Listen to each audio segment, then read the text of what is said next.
To begin by my immediate right, the beautiful, delectable, drop-dead gorgeous, Daisy Cole with a voice. Once she says yes, everybody says stop. Daisy Cole! Hi, babies. How are you doing? Babies. Yeah, they're my babies. In the spirit of Valentine's. Elderly people. Ladies and gentlemen, one beautiful Nigerian woman, two beautiful Nigerian women. They come in double. She is the first daughter of the Honest Bunch podcast, but not first daughter like that you now be using one eye to look at her. No, first daughter with the sauce. First daughter with the juice. Adazulezu. www.asankpokoto.com. 60 feet container on the high sea. Ladies and gentlemen, Zinipo! She's in the jollof in the mama. Isukwa. Husband material. Come on. Ladies and gentlemen, our eldest brother, the Okpara Diokpa, a man of great wisdom, a man that is pressed down. No, okay. Let me know you. Shake it together and run it. Let me know you spread that because you can cause quarrel. A man that is loaded, shaking together and running over. Ladies and gentlemen, a man of enchanting physiognomy, many degrees and characters. Nedu Wazobia, aka the Salt. And finally, husband material, dressed in white apparel, like a red cap chief. I don't even know Oh my goodness! What glory! Hey. You signify purity. Hey. Look at this man with your bling bling slides. Hey. Thank you. I've never felt like this before. Thank you. So, ladies and gentlemen, our guest was called to pastoral engagement at the young age of 21. Let's just keep in mind, somewhere. This man is an anointed servant of God and a man with multiple graces spanning across relationship, business, and the spiritual aspect. Ladies and gentlemen, he's a teacher with over 3 decades of experience, an author of many best-selling books. Today, una go learn. Ladies and gentlemen, with Jesus' joy, let us welcome the General Overseer of Calvary Bible Church, Pastor Olumide Emmanuel. Thank you for having me. Welcome, sir. Thank Sir, you. where we see you in videos, but it's so great to have you. God bless you, sir. Thanks for having me. So, Pastor Olumide Emmanuel, like I said, is the author of many best-selling books, and he came bringing gifts. Yes. This is the school of money and also how to create wealth as a career person. We'll go talk all these things today because we believe, say, people need to learn. And you also have the opportunity of getting these gifts from him to us. We don't collect our own. Then from the Honest Bunch podcast to you. Just keep it in mind. Watch this till the very end. So, Pastor Olumide, you get one question when I say I go ask you anyway when I see you. Thank God say I don't see you here. So I saw a video footage from your session at TEDx Jibowu, where you said that the greatest mistake you made was to get married as a poor man. And I want to ask, given the prevailing economic situation where people work hard, but it would appear like they're struggling to break even, does this imply that a poor man cannot find love, should not find love, or a poor man is not entitled to getting married? Oh, well, I think that must have been out of the fact that I probably shared my experience when I got married in 1997. You see, in life, we grow. Like I said to people, life is lived forward, but understood backwards. And many of us can be sincere, and yet we are sincerely wrong. And it doesn't change the fact that you are sincere, but you are still wrong because you just don't have the right information. So what had happened was then when I was getting married then, I was already a pastor. I got born again as a teenager. I've been in ministry since I was a teenager. I became a pastor at the age of 21. And when I was getting married, because I was a Christian, my heart is pure, I'm doing everything right, I just believed that everybody was like me. So when you tell me something, I just believe you. But I didn't know that that is what they call being naive. Because when you are not experienced, you take everybody at their word, you think that everybody is like you, and then you become a victim and a pawn in the hand of manipulators. So when I got into the relationship that I was in then, I was honest, this is who I am, this is my job, we are only 200 people, I don't earn salary, I'm just selling book, doing this, and oh no, money doesn't matter, I love it the way you are, it doesn't matter, and I fell for the trap. Because I just thought that, okay, well, we'll make money, it's not a problem. But I didn't realize that I love it the way you are does not mean I want you to remain the way you are. I love you the way you are. Yeah. Does not mean I want you to remain the way I you love are. you the way you are is a statement of faith. You know, I love you the way you are, but it doesn't mean I want you to remain that way. Every woman, consciously or unconsciously, has a time frame in their subconscious mind of when things will change. But it differs from woman to woman. So when the woman is coming and say, the way this guy they go now, I think say, if I suffer with him within 2-3 years, if I blow. Some people will say 5 years. So when that time expires in their, so I'm suffering for 3 years. 3 years, nothing they show. 5 years, they will now shift.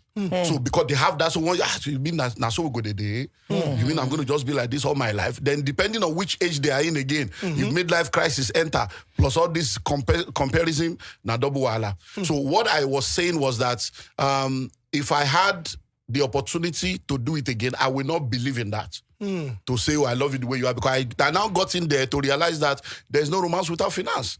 The same person that was telling you it's not by money was now telling you, hey, you're not a man. And I said, but I told you why. I didn't lie to you. At least because, you see, so I tell people, I believe in full disclosure. I believe in honesty in everything you do. It will help you to quickly identify whether you are in the right place or in the wrong. So if I let you know as my woman that, look, I earn 500 every month. This is my paycheck. This is my account number. This is my PIN number. If you are asking for something of 800,000, you are not a wife, you are a knife. Because you already know what I can afford. But if I didn't tell you and you are assuming, because women and children always assume that their man and their parents are richer than they are. Children will think that my father is powerful. My father is, because they are children. They are looking from that perspective. A woman will believe that, this man, he must have something somewhere. But when you open everything, this is my account number, this is my pay slip, then you will now know that, she will take you the way. Because many times people think women are after money. Women are not after money. They're after security and honesty. So when you tell a real woman, this is what I have, they will help you manage it well. They will stay within it, pray for you to grow. But the one that is not a wife will be asking for bone straight, even though our own life is not straight. She will be asking for bag and shoe to match. Our own destiny is not matching her bank account. Waiting papa and mama no fit give her, I expect you to come give her. I keep wondering, you went to school, I went to school. You graduated, I graduated. You are working, I'm working. 7 years after graduation, you are meeting me. You want me to marry. You are asking me, do you have a car? Do you have a house? Why don't you have a car and a house? Should be all of us done the salary for 7 years. What did you do with your own money that I will now be the one to come and carry all the responsibilities of your life? Because a lot of things, culturally, a lot of things are not right. Because in this world right now, a lot of men are groaning under the load of financial needs, take care of wife, take care of children, take care of family. They are dying. Many of them have erectile dysfunction. Many of them they are under stress. And there's some other women too, they are carrying load. The men are just sitting down there, useless. 6 packs, he doesn't have 6 figure. All he has is muscular prosperity. Nothing to show. So there's so much trouble out there. So by the time they now relocate with all this jackpot now, wahala go start. Because many men in this part of the world their identity is tied to their ability to provide. So once they are not able to provide, they believe they are not a man. So those were just the things I was trying to say, that look, as you are growing through life, make sure that you have clear understanding, because once there is no money, there's no romance without finance. Interesting. You need money to fund relationship. Sir, this thing is always a debate. And Okay. I mean, you're a Bible person. So I'm going to throw this question to you, sir. What is the history, or I mean, it's a debate. I say men were created to provide, while women are created to be taken care of. What do you think? What's the history like from the Bible days, from Adam and Eve? Or from experience as well. From experience. Okay, so when we look at different aspects of life, you see the Bible itself was written within the context of a culture. And that is one of the reasons why a lot of people also have problem, because the Bible was built and written within a culture that is a patriarchal culture. So our culture is similar to the culture of the Jews. And that is why a lot of things, when you look at the Bible, you see things like Jesus had 12 disciples, there was no woman there. If you go to a Jewish person's house, you don't have the right to greet the wife. If the wife is the one that opens the door, you can't greet the wife. The wife has to go and call the husband. You greet the husband before you greet the wife. You see that they say when you go to church, don't talk. Let your husband talk. Why? Because it's a patriarchal culture. And because it's a patriarchal culture, many of us in this part of the world, we now carry that patriarchy. Instead of getting the real message, we carry that patriarchy and we use it to begin to build religion here. I say to people that religion is more dangerous than the devil. Because religion will destroy your life, ruin your life, and give you a hope that is not real. Christianity is not a religion. It's a relationship with your creator. When you practice Christianity as a religion, you become a pawn in the hands of charlatans. You become a pawn in the hand of the religious interpretation of people. Because most of the things you need to understand is that principles are universal. So if you are bringing a principle from Bible that can only work in Africa, that cannot work outside Africa, that's not what God is saying. It means you have brought your culture and your personality into the interpretation. Because, for instance, now, when we say, wife, submit, husband, love your wife, read the Bible. It says submitting yourself one to another. It says, wife, submit to your own husband. It didn't say women should submit to men. Wife, submit to your own husband. So if you are not yet married, it doesn't mean that men are better than you. Men and women are of equal value before the eyes of God. But when you enter into marriage, they have diverse function. So in marriage, you submit to your husband, not to a man. Is by functionality. It's like going to an office. This is the CEO. It's not because the CEO is more intelligent. It's not because he's older than you. It's a position. The status. It's a status. So you go in. So that does not now mean that the man should not submit to you when you have superior argument. So that's why I say submitting yourself one to another. So if I'm married to a judge now, and we have a discussion in the family, we want to get a house, we want to look at the documents. As the husband, my babe, I better check. Now you be loyal. We submit to her. She will look at it legally and say, babe, legally, this is not that we are not doing. Even though you are the one bringing the money. Once she advises you legally, babe, you have to submit to her. So when it comes to this issue, when you look at Bible, in the Bible, there are many things that we cannot carry to bring into our culture. For instance, when you get married, it is expected that for 1 year you should not work. Honeymoon is 1 year. Is that in the Bible? And then you are supposed to take care of the woman, just be there. But all those things are not realistic now. Because the principle there is provide. That's provide. And once you understand that, so when I'm trying to bring it from Bible before I go to history. So when you look at the Bible, the man is expected to be a provider. Why? Because the women were at home. Not because the women could not work, but because of the environment they were in. And now when you look at our ancestors, they were agrarian. In the Bible, many of them were agrarian people. So they were farmers. So in the morning, everybody goes to farm.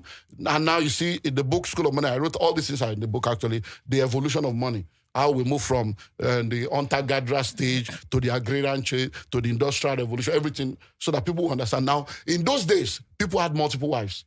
The multiple wives was not because they loved many women. It was an economic principle. Because the more women I have, the more children I can have, the more people I can have to help me on my farm. Because the bigger the farm, the bigger the plan. So many of us grew up where our great-grandfather had 8 wives, 47 children. But you can't do that now to say, my father was a polygamy. You can't do that now.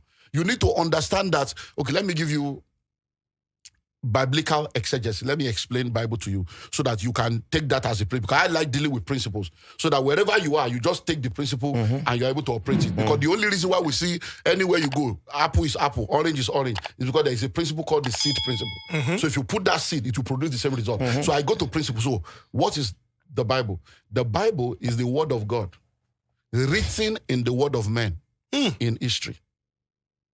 So the Bible is God's word written in the word of men in history. So in order to understand the Bible, you need to do what we call biblical exegesis. Now, biblical exegesis, listen, is the careful, systematic study of the word of God to discover the original intended meaning so as to rightly apply it for the now. So you have to first find out, okay, when they said this, who said it, to whom, when, why? When you now know why, you now say, okay, how does that now relate to me today? That's where you can now interpret it. That's why many people, when you now say provision for people now, they now think that because the Bible now says man should provide, it now means that women should not provide. It didn't say women should not provide, but what they may be providing may be different. The man may provide money, the woman provides support, provide advice, provide structure, provide system, provide home. Because a man buys a house, is the woman that makes it a home. Do you understand now? So that's it. Then when you look at before the World War, everybody was working. But when the World War was to happen, they conscripted all the young men to go to battle. And the women were said, you have to stay at home to take care of the family. So all the men went to war. That is when full-time housewife, stay-at-home mom now started. So the men now went to war. By the time they now came back, many of the women were used to staying at home. And they just feel that, well, let me just stay, take care of the children. They accepted that. Some people say, well, you are back now. Me too, I want to go and find expression. They now started going out. They became career people. They became successful. And the men are still thinking you should come and sit down with all your degree. And that is why we're having the clash of the titans between the male and the female gender, just because of all this disparity. So in every relationship, once the two of you come together, two has become one. It doesn't matter who brings the money. I am not a man because I am the provider. I am the man because it is my responsibility. The word husband is house band. Is to keep the place together, to make sure everything is structured, everything is done the way it's supposed to be done. So you are a woman. Because if you look at all those words, male, female. Inside female, there is male. Man, woman. Inside woman, there is man. Because when God created mankind, the male and the female gender was inside mankind. So the creation of Genesis 1 is creation of mankind. Creation of Genesis 2 is creation of male and female. So male and female were now separated. So the man is a man. The woman is a man with a feeling. Feeling man. The woman is a man with a womb. Do you understand now? So you can't look at a woman and think that, no, that's male chauvinism. You are not better than a woman. A woman is not better than you. We have diverse functions. But when people now carry all this feminism thing, they now carry it to the extreme. I am a feminist. What is feminism? Feminism is everybody should be treated equally based on the value they bring. That is feminism. It has nothing to do with relationship. So no matter how successful you are, once you enter the house, you are a wife. You know, some ladies tend to draw back because of the society. And we have there's this thing that people say. I'm not going to call the name, but I'm going to make a reference to a particular event or wedding that happened, a particular union that happened recently. Obviously, the lady is more buoyant than the guy, and she took up the wedding and she made it her own. And the social media went agog with, people saying, no, you're the man in the relationship. Why is she acting like the man in the relationship? And if she's not somebody, I don't know how strong she is, but if she's not somebody that is emotionally strong, that thing could break a woman down. I'm like, okay, you guys say bring something to the table. This guy doesn't have enough. I'm bringing to the table and I'm bringing it loud. And you guys are complaining. And so one thing I would say to people is this. The social media is called social media. There is private life, there is public life. The very minute you take your private life into public, don't blame us for complaining. Because we didn't come to your house to complain. The very minute you have brought yourself to public, you have given us the right to talk. So it's like somebody now, all this one that they will get married, they will say Ashwebi, so I buy Ashwebi 70K. 3 months later, I don't divorce. Now say respect my now privacy. tell me respect my privacy. At this trying time. Try to tell us what please, don't wear that cloth anymore. We all family now. 70K. I pay for the cloth. I go wear it. You cannot say so. Because once you bring your case to the public, then you cannot say people should not talk. People are entitled to their own opinion. You brought it to the public domain, and that's why it's called public domain, so that people can give their own opinion. It is their opinion, whether it's right or wrong. Because if you look at the world we live in today, if you check the social media, you see that a lot of people are frustrated. A lot of people are very daft, very unintelligent, very uncouth, and with just 200 naira airtime, 50 naira airtime, borrow me credit, they will just be talking. I don't know. I was saying earlier on, we're having a discussion with someone earlier today, and I was saying that have you noticed that when you post something online and you say, okay, we're having a program, date, time, and venue, you start saying, so when is the date? When is the time? That shows you that this person is an intelligent person. So once you have put it out there, you have given them the right to say whatever they want to say. If you are getting married, do you know that many of our parents, our mother were the one financing our father? But we didn't even know. Our mother were the one. You say your daddy has paid your school fees, so thank your daddy, but you're the one that brought the money. But why do you have to bring it out now? You want to show that you are the one. Then you are the one creating the problem. If you have money, must it be wedding? Wedding is for a day, marriage is for a lifetime. A lot of people prepare for wedding. Only few people prepare for marriage. And that's why you get into trouble. Wedding is just a day event. After that one day, what else? You finish, you spend all the money, no investment, nothing for the next generation, and then you now go back and say witches and wizards are pursuing you, village people, when you are the one that has messed up your future by eating everything now. So I will not, anytime you take anything to public domain, whatever anybody will say, is their right to say it. Okay. And, So talking see about the provision. scenario. Sorry. Yeah, okay. See the scenario real quick now. The woman, like the example she gave now, the woman is more buoyant than the husband, and they need to live together. What do you think about a man moving into a woman's house? That is not our business. That is their business. As long as it is okay for them. The problem will now be to now bring it out to say, this is my house. Now, that woman that you said the man is moving to his house or her house, many of those people, the only people that know them are their family and their friends. I don't know how close you people are, but I'm almost certain you have not all been to each other's house. Almost certain. You may know that the dude lives in that place. Also, material live there, but you have never entered, so you don't really know who is the owner of whatever house. So it is the information we now say, that one at my babe house. So if a woman is living in a place, you are living somewhere else, you have met each other, and you have decided, that place where you did, you better. Now, then you move in. Nobody needs to know. Let them be thinking. Yeah, maybe they don't buy them before. Maybe they have been dating. But when you now say, okay, he moved into my house, you are the one creating problem for yourself. There's something about... So there's nothing wrong in a man moving into a woman's house, because once you marry, two has become one. There's something about men's ego that they always say that men, they have ego, ego. Wouldn't that make the woman look at that man lesser than he is? Every man has ego. But the only person that can handle the ego of a man is the woman that he is in love with. And when the ego of a man is private, it will be managed. The only time the ego of a man can never stand is when you expose his ego to the public. I can tell you for free, there are many men whose wives have cheated on them. They are still there. They took the woman, hey, why you do that now? And I've get it. They go first, they go keep the babe, as long as nobody's aware. The day somebody's aware that their wife cheated on them, they would leave that marriage. That's when ego comes up. If nobody knows, they will just, the babe go beg, I'm sorry. They go say to him. So most egos become an issue when it becomes public, because a man does not want to move around and be, somebody's looking at, okay, get my wife as they leave. The way your wife cheats with her way, sit down there like Mungu. Those are some of the things that we need to understand. So as far as I'm concerned, many times we have accepted the stereotypes of life, and most of those stereotypes are actually the exception. All men are bad. All men are not bad. All men are after money. All men are not after money. These are just stereotypes that we have accepted. There are good cultured people out there that are living right, doing right, working hard. But because we celebrate all this evil, it now becomes the norm. And that's what everybody's looking for. Interesting. So I think, we started by explaining in detail. Say this small video footages where person they see, you go see 30 seconds, 60 seconds, cutting. Say even we self don't be, we don't be on the receiving end of that. But it's good that you have explained in detail, and we have, a very good understanding of that. Now, talking about stereotypes, I would like us to talk about, wealth creation, because this wealth matter, this money matter, now they always cause problem.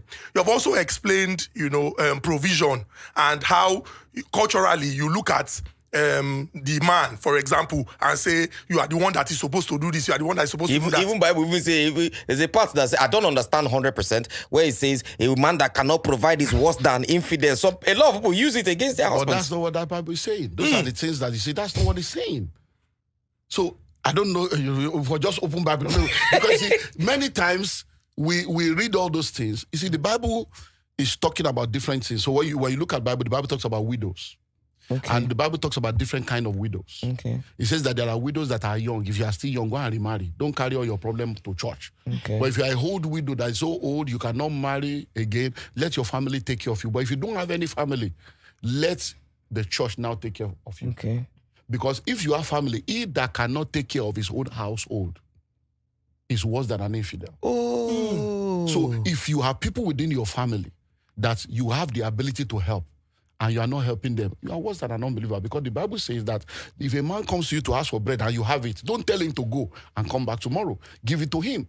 Because what is the purpose of money? Money is nothing but a tool for the fulfillment of purpose. You are too small to be the purpose of God for your life. So everything you can't drive.